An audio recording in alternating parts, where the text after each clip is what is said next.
در استان پایتخت قزاقستان مردم 2 روز باز به نزد سفارت روسیه گل و شمع می‌آورند.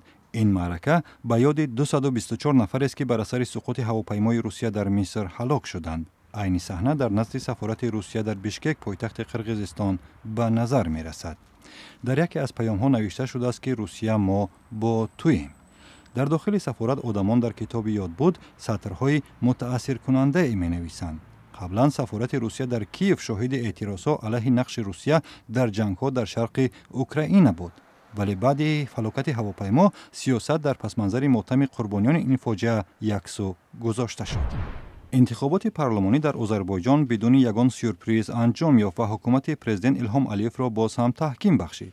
اکثر احزاب مخالف انتخابات روز 1 نوامبر را بایکوت کردند و سازمان امنیت و همکاری اروپا با این دلیل که محدودیت‌های ایجاد کرده دولت کار ناظرانش را غیر ممکن گردانده است به این معرکه ناظر نفرستاد.